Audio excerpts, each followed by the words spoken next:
نحمده ونصلي على رسوله الكريم اما بعد فاعوذ بالله من الشيطان الرجيم بسم الله الرحمن الرحيم ليس البر ان تولوا وجوهكم قبل المشرق والمغرب ولكن البر من آمن بالله واليوم الآخر والملائكة والكتاب والنبيين وآتى المال على حبه ذوي القربى واليتامى والمساكين وابن السبيل والسائلين وفي الرقاب وأقام الصلاة وآتى الزكاة والموفون بعهدهم إذا عاهدوا والصابرين في البأساء والضراء وحين البأس أولئك الذين صدقوا وأولئك هم المتقون صدق الله العظيم رب اشرح لي صدري ويسر لي امري واحلل عقدة من لساني يفقهوا قولي اللهم ربنا الهمنا رشدنا واعذنا من شرور انفسنا اللهم ارنا الحق حقا وارزقنا اتباعه وارنا الباطل باطلا وارزقنا اجتنابه آمین یا رب العالمین۔ مطالعہ قرآن حکیم کے جس منتخب نصاب کا سلسلے وار درس ان مجالس میں ہو رہا ہے اس کا درس نمبر 2 آیہ بر پر مشتمل ہے جو ابھی میں نے تلاوت کی ہے۔ یہ سورہ بقرہ کی آیت نمبر 177 ہے۔ ذرا نوٹ کر لیجئے کہ اس منتخب نصاب کے 6 حصے ہیں اور جیسا کہ ہم دیکھ چکے ہیں اس کا نقطہ آغاز سورۃ العصر ہے۔ سورۃ العصر میں 4 لوازم نجات ہمارے سامنے آئے، تو اس منتخب نصاب کے پہلے حصے میں 3 اور اسباق ایسے جامع ہیں جس میں وہ 4 چیزیں جو ہیں مختلف اسلوب سے، مختلف الفاظ میں، مختلف سیاق و سباق میں جامع طور پر آئی۔ یہ جامع اسباق ہے، پہلا سورۃ العصر، دوسرا یہ آیہ بر، 2 مزید درس۔ پھر 4 حصے وہ ہیں جن میں ایک میں ایمان کے مباحث آئیں گے، تیسرے میں عمل صالح کے مباحث آئیں گے، چوتھے میں تواصی بالحق کے مباحث آئیں گے، 5ویں میں پھر تواصی بالصبر کے مراحل آئیں گے۔ 6واں حصہ پھر بہت جامع ہے، سورۃ الحدید، وہ ایک ہی سورت ہے اور وہ بہت جامع ہے، جیسے سورۃ العصر ویسے ہی سورۃ الحدید۔ یہ جو آیہ مبارکہ ابھی میں نے تلاوت کی ہے اس کے ضمن میں پہلے چند بنیادی باتیں نوٹ کر لیجیے۔ پہلی بات یہ کہ یہ ایک آیت ہے، اس سے پہلے ہم نے ایک سورت پڑھی، سورۃ العصر ایک سورت ہے اور یہ آیت ہے، جبکہ حجم کے اعتبار سے ہمیں نظر آ رہا ہے کہ یہ آیت کہیں زیادہ بڑی ہے، جبکہ سورۃ العصر جو ہے شاید اس کے چوتھے حصے کے برابر ہوگی، بلکہ شاید اس سے بھی کم ہو۔ اس حوالے سے یہ بات نوٹ کر لیجئے، قرآن مجید میں آیتیں چھوٹی بھی ہیں بڑی بھی ہیں، سورتیں چھوٹی بھی ہیں بڑی بھی ہیں۔ 3 سورتیں ہم دیکھ چکے ہیں جو 3 آیات پر مشتمل ہیں، اور سورہ بقرہ جو ہے 286 آیات پر مشتمل ہے۔ تو آیتیں بھی چھوٹی بھی ہیں بڑی بھی ہیں، سورتیں چھوٹی بھی ہیں بڑی بھی ہیں۔ یہ تمام چیزیں جو ہیں، ایک میں چاہتا ہوں اصطلاح آپ نوٹ کر لیں، توقیفی کہلاتی ہے، توقیفی، توفیقی نہیں، توقیفی۔ یہ موقوف ہیں اس پر کہ حضور نے جو بتایا۔ یہ ایک سورت ہے، چاہے 3 آیات کی، وہ سورت کہلائے گی۔ یہ آیت چاہے اس سے 4 گنا 5 گنا زیادہ ہے حجم میں، یہ ایک آیت ہے۔ تو جو حضور نے فرمایا موقوف ہے حضور صلی اللہ علیہ وسلم کے بتانے پر، اس میں کوئی گرامر کا اصول نہیں ہے، اس میں کوئی بیان کا اصول نہیں ہے، اس میں کوئی انشاء کا اصول نہیں ہے، بلکہ اس میں واحد بنیاد کیا ہے، جیسے کہ حضور صلی اللہ علیہ وسلم نے ہمیں بتایا۔ دوسری بات نوٹ کیجئے کہ اس کا ہم ایک ترجمہ کرتے ہیں رواں، جس سے کہ آپ کو اس کا جو موضوع ہے اس کا اندازہ ہو جائے گا، پھر اس پر تھوڑی سی گفتگو ہوگی۔ لیس البر، نیکی یہی نہیں ہے، کل نیکی یہ نہیں ہے، ان تولوا وجوہکم، کہ تم پھیر دو اپنے چہروں کو، قبل المشرق والمغرب، مشرق اور مغرب کی جانب، ولکن البر، بلکہ نیکی تو اس کی ہے، من آمن باللہ، جو ایمان لایا اللہ پر، والیوم الآخر، اور یوم آخر پر، قیامت کے دن پر، والملائکۃ، فرشتوں پر، والکتاب، اور کتابوں پر، والنبیین، اور انبیاء پر، وآت المال علی حبہ، اور اس نے دیا اپنا مال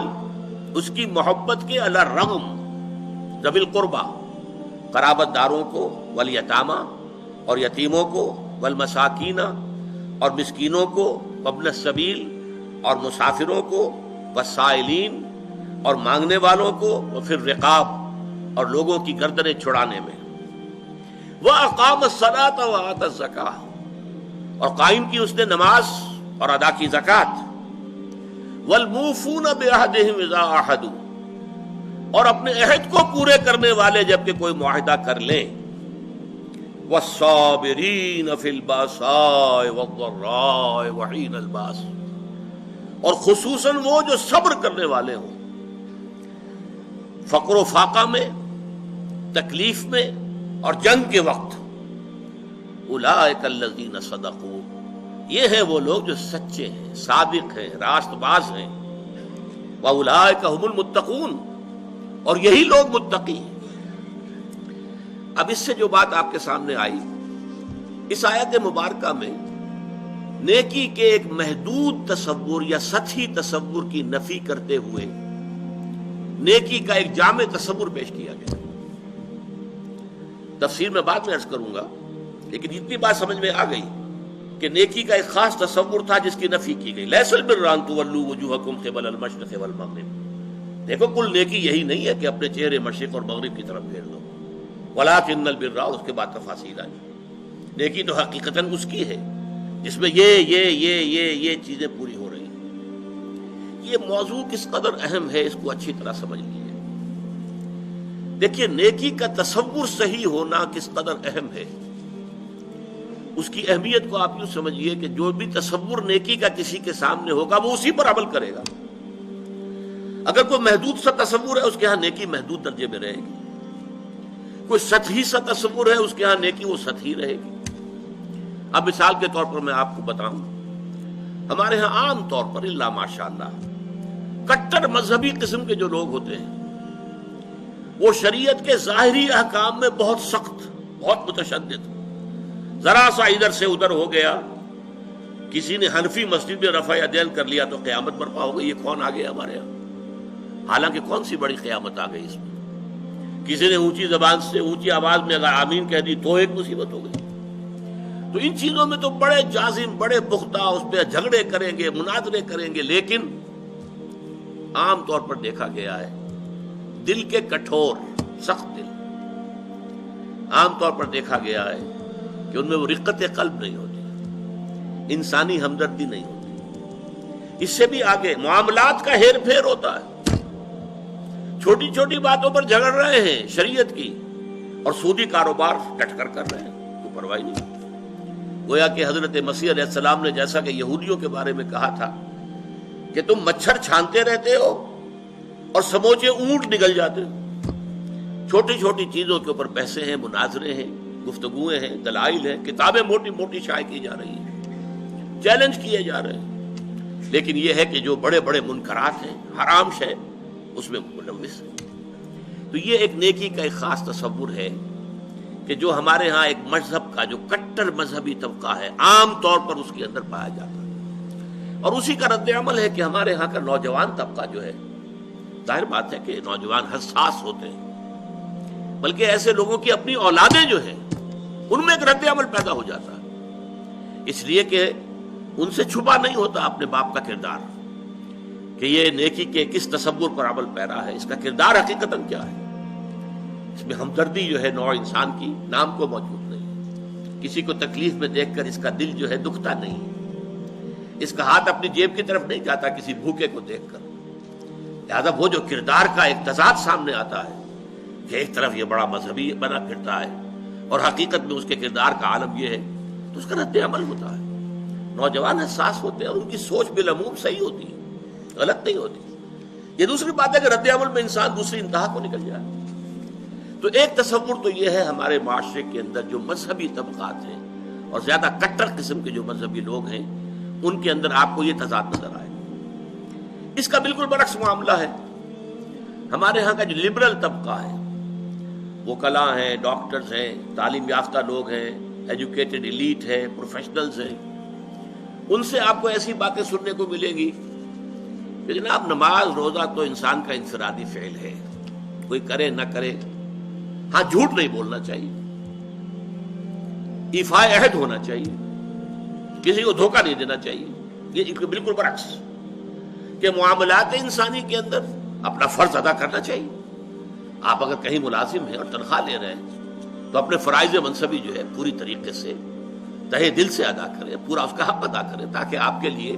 اس میں ریمونریشنز آپ کو تنخواہ اور الاؤنسز مل رہے ہیں وہ جائز ہو جائیں. یہ وہ تصور ہے ان کے ہاں کے جو نیکی کا ایک تصور